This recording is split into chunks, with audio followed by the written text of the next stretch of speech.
behalf of the Oshawa Public Libraries and the Faculty of Social Science and Humanities at Ontario Tech University, we'd like to welcome everyone to Beyond the Walls, virtual discussions in the liberal arts. My name is Natalie Oman, and I'm an associate professor in legal studies in the Faculty of Social Science and Humanities. I'll be hosting tonight's public lecture and conversation along with my colleagues Jen Clark and Jennifer Gardner from the library.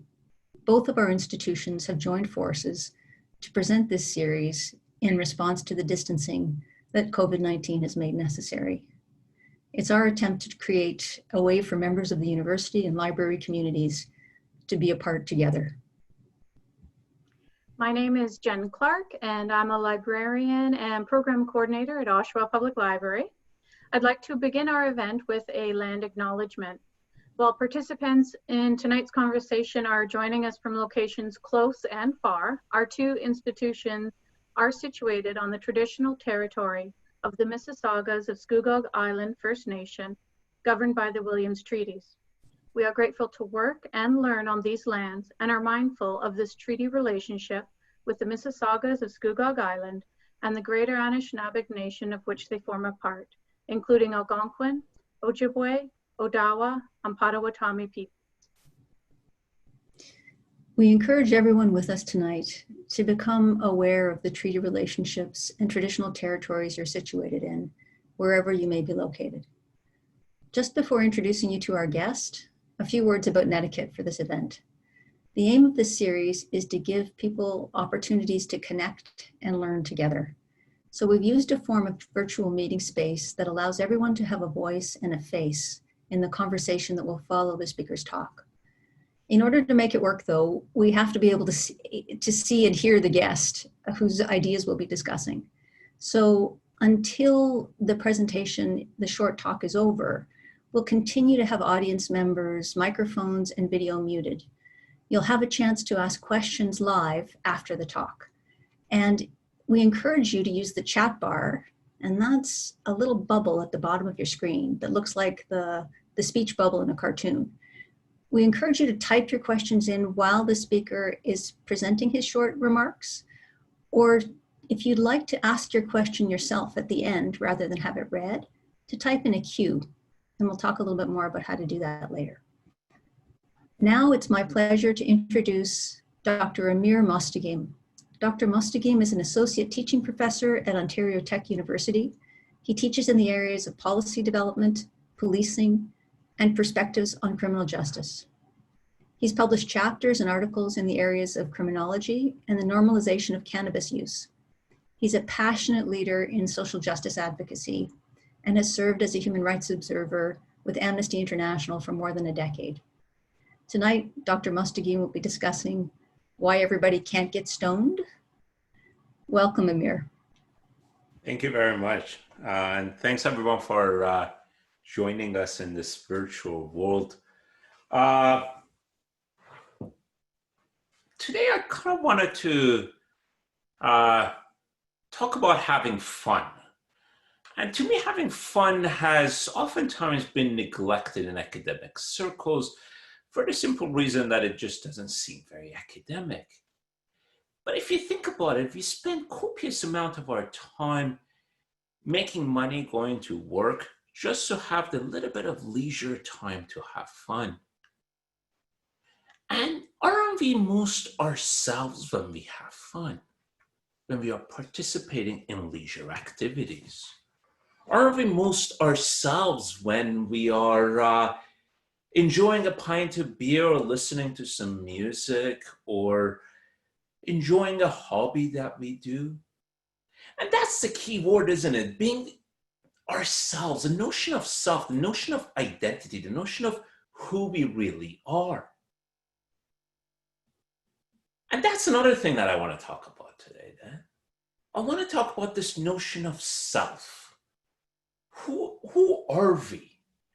And how does having fun determine not only who we are, but how does who we are determine the type of funds that we can have? The type of leisure spaces from which we get excluded from. And we don't just have fun by ourselves, do we? We don't just enjoy leisure spaces by ourselves. We usually enjoy it in groups. In music, we call it music scene. You know, if you're a punk, you listen to punk music with other punk people. If you're into reggae, you listen to reggae with other people who enjoy reggae. And these groups in which we enjoy our leisure times have codes of conduct, have rules of behavior, have particular norms. These are what we call subcultural norms of conduct. These are things that you have to know in order to authentically participate in a particular subcultural activity. For example, if you want to be a good punk, you have to know the lingo. You have to have the haircut. You have to have the clothes. If you want to be in ska music, you better know how to dress that way. You better know the dance. You better have listened to the right records. So by definition, subcultures include and exclude people. Now, here's a question though. Is this inclusion and exclusion based on identities that we adopt ourselves in order, for example, you know, I could say I'm a left-wing liberal, so yeah, it makes sense for me to listen to punk music, you know.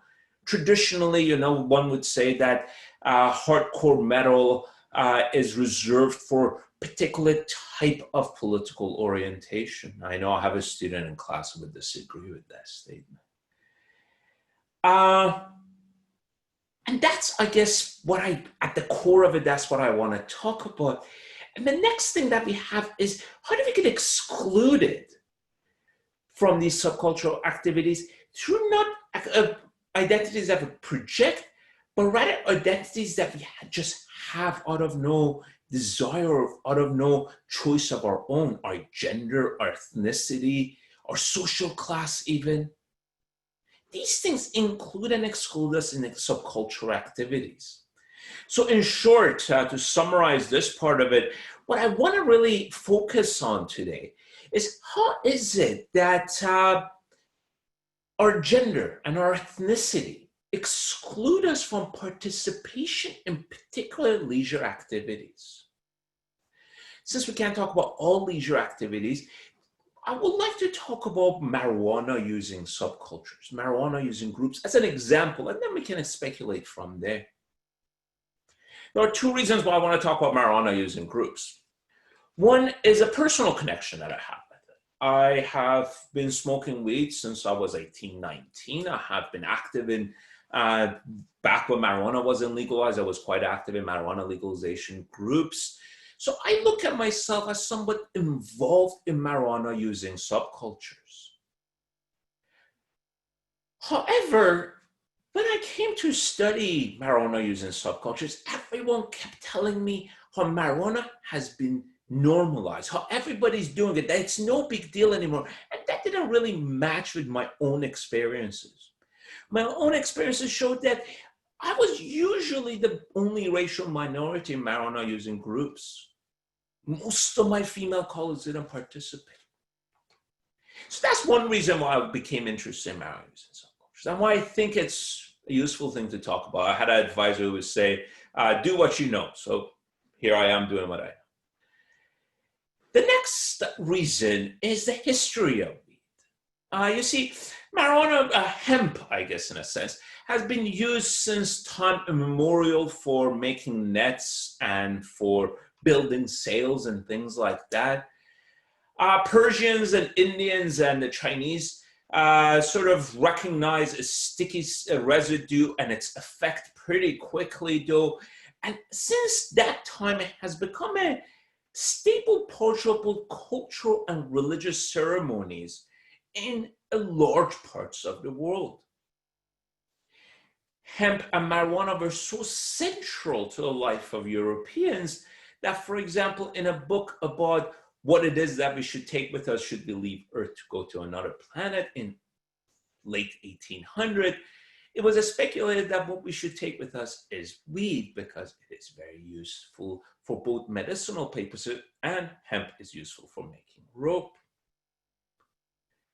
However, the current cultural history of marijuana really begins in the United States in early 1900s, around 1910. This is the height of New Orleans, where the sailors are coming in and going, where the Berdolas of the story will, with their exotic ladies of the night, are the talk of the town, and the men are there to enjoy these ladies. And at this time, a particular music is born, and that is jazz. Now, here's what's interesting about jazz. You see, up until that point, what you did was you went and you listened to music. Jazz was one of the first music that was played in the backgrounds. What that meant was that the attention of those who listened to it was oftentimes on others and not on the musicians. So that required musicians to have a substance that requires, that sort of combats boredom but doesn't dull the senses. And soon they found marijuana did just that. Muta, as a drug was called in the city, soon became a favorite not only of those who played the music, but those who listened to the music as well, and migrated with the Black musicians from southern United States to places like Chicago and Harlem. It was in these jazz halls that for the very first time, the races enjoyed a substance together. It was the first time that the Black and the white kids danced together in dance halls. They smoked weed together, they drank together, they had fun together. As Stanley Crouch, a jazz historian, points out, jazz predicted the civil rights movement more than any other arts in America, and there certainly would not have been a jazz scene should there had not been a marijuana scene. After that, marijuana became soon associated with the hippie subculture and the sort of bohemians at the time. And at the same time, it became associated with fears of intrusion of other races into white races. Just watch Reefer Madness, it'll tell you all you need to know. And it was at this point that marijuana's status got cemented as a drug of those who rebel against dominant culture. Similar things happen across the pond in the United Kingdom. But in the 1990s, people started talking about marijuana as a normalized substance. Now, if you're interested in the history of marijuana, there's a really good book by Thomas Abel called Marijuana, the First 10,000 Year History. I highly recommend it. Read it. It's quite thick. It's 10,000 years. But I highly recommend it. Anyhow, in the 1990s, early 2000s, people started talking about normalization of marijuana use. People started saying, people like, for example, outside of United Kingdom, started talking about how marijuana use has become a part of an everyday life of the youth, that it has become enjoyed by conventionally unconventional people. In other words, everybody was doing it. It's no big deal anymore. It has become normalized. However, as I said, that didn't sit well with me. So I figured, let's see if that's true. Let's ask people if that's true, because most of the studies came from these meta-analysis. Most of them, I noticed, talk to white kids. So I started asking questions. I figured let's design an experiment. We designed this experiment. We Haneda Survey to about 2,000 undergraduate students in Guelph, Toronto, and Alberta. We interviewed about 300 of them, both users and non-users. And we were interested in one big thing. Why do you smoke weed, or why don't you smoke weed? And what do you think about people who smoke weed? Soon we realized that it was true. A portion of the group that we were talking to were saying that marijuana use is no big deal. These were oftentimes white men.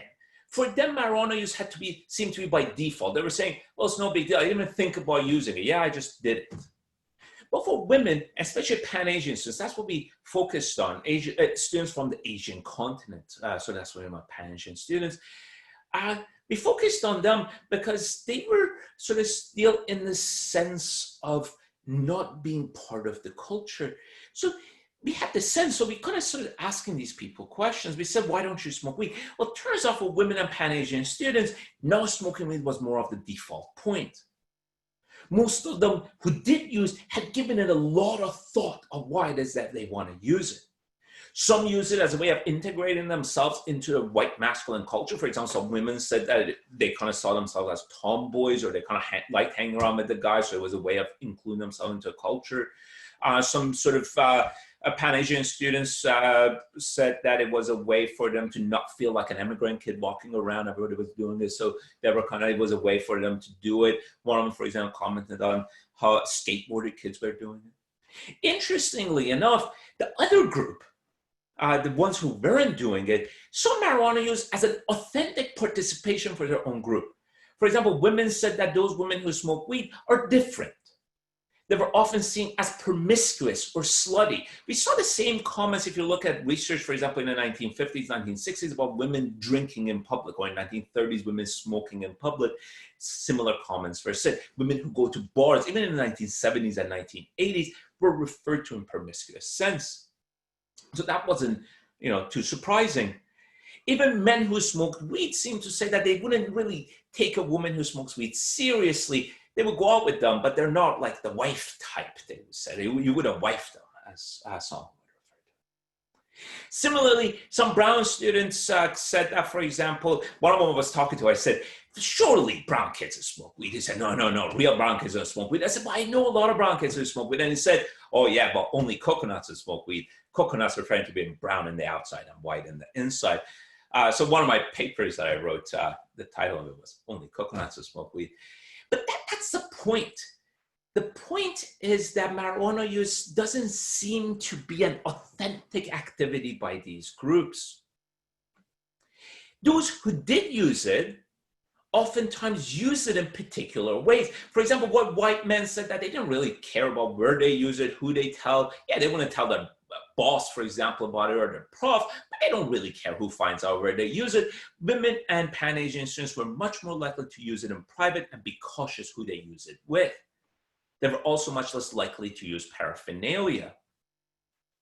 Interestingly enough, when we talk about intersectionality, I know one of my colleagues is online, and she would have my head if I don't mention it. When you look at the intersection between gender and ethnicity, this is where it becomes interesting. We found 0 brown women who smoked weed, or 0 Chinese women who smoked weed. And those were the 2 groups that we were mostly interested in, because just our sample size were that way. But brown, I mean sort of like Indian, Pakistani, Afghani, places like that, Sri Lanka, places like that. So Central Asia and Middle East.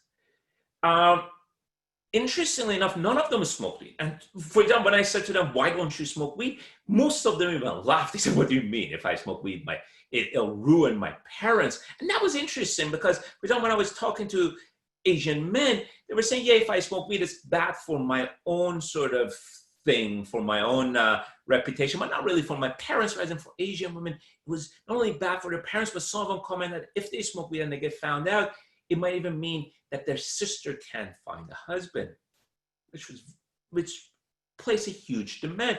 Whereas when you talk to white men, they oftentimes say even if they got found out, it's no big deal. And that's, I guess, the key. Now, when we decided to look at why that is, part of it was just representation of media, maybe. That in media, white men are usually represented as cool, chill stoners. Women are usually presented as a stoner babe who are there to just kind of look good. And usually when you have a colored person who smokes weed, they're presented as having problems. Now, I want to get to this point quickly, though. My point is not that people should go smoke weed. Okay, that's not my point at all. My point rather is something different. My point is that the exclusion of people from marijuana using subcultures is a part of a larger problem of exclusion of women and racial minorities from leisure spaces. You see what I mean? So the argument is not people should go and smoke weed. The argument is that if people don't want to smoke weed, they should have their own reason for not smoking. They shouldn't say, I'm not smoking weed because I'm not welcomed in this group. I don't smoke weed because it's detrimental to my identity. I don't smoke because it's detrimental to my family. They should say, I don't smoke because I don't want to. That's fair enough. But people should not be excluded from places without their own choice. That's my point that I'm making. Now, this is part of a larger exclusion of these people from leisure spaces. For example, in academia, we talk about culture. We talk about sort of nighttime economy, as in going out to bars, going out to clubs. We know women don't go to bars. Women don't go to clubs alone. They don't participate in the fun as much. They don't drink as much when they go out, and don't stay late as much. They look at it as not something feminine. Oftentimes what women do, when we look at research, when we look at undergraduate students, we find that oftentimes what women do, they do with their male friends. Groups of women going out on a nights out is rarer than sort of media wants you to believe. It's often in mixed groups, whereas then boys go together alone. More importantly though, men show up to clubs, men show up to bars on their own, whereas then women usually show up in groups. However, when we look at the leisure activities by gender, we find that women are much more comfortable to have fun at home. Same is true for racial minorities. Racial minorities are excluded from nighttime economy, not just from nighttime leisure, not just by police and the brutality of the police and the brutality of the bouncer and the black kid, but also by the fact that they don't get let into clubs, that they're looked at as weird inside the club. They rather go hang out in a parking lot to get away from others. My point here is this. We have to pay attention to leisure. Read CBC. They were talking about how, for example, we open up baseball diamonds, but not cricket fields. Leisure activity is the place in which we come together. Leisure activity is the place in which we have fun. Leisure activity is the place in which we are the most ourselves, and we have to pay attention to it. If we don't, we will forever be separate. It's not enough for us to work together. We should have fun together. Our children should have fun together. We know for a fact, and there are good historical reasons about it, and we can talk about it in the discussion, Black Canadians are much less likely to go to a public pool than a white Canadian is, than a European Canadian is. We know this for a fact. We know for a fact that women are much less likely to enjoy sport activities outside than men are. Well, why is that? As long as races and genders cannot have fun together, as long as we separate these areas from each other, our leisure practices from each other, we cannot truly be ourselves around each other. That's all I have to say. Thank you very much. I'm really looking forward to the discussion. I'll pass it on to, I guess, Natalie, is it I pass it on to? It's actually me. Hi. All right, thank you, Amir, for that. My apologies. It's no problem. Thank you. That was a fascinating lecture. We already have some questions in the chat bar, and I'm sure our audience members will have more comments and questions to ask. So I'm going to turn it over to Natalie to say a few words about how that will work. I'll just second Jen's thanks to Amir. That was a fantastic talk, and I'm sure it's already inspired quite a few questions. But I'm just here for a moment to remind everyone that you have a choice about how to share your questions and comments. So both of them involve the chat window in the center of the bottom of your screen, the little bubble there. So you can indicate your questions two ways. One is actually by typing your question in, and if you do that, then Jen Clark will read it for you. The alternative is to type in a Q. Just type in a Q and we can see your name. And Jennifer Gardner and Jen Clark and I are keeping a speakers list, and we'll unmute your mic and you can ask your question yourself. And we encourage everybody to open their video so that we can all participate together and see one another and have a bit of a sense of the community of conversation that we've got on the go here tonight. Okay, Jen, I'll turn it over to you.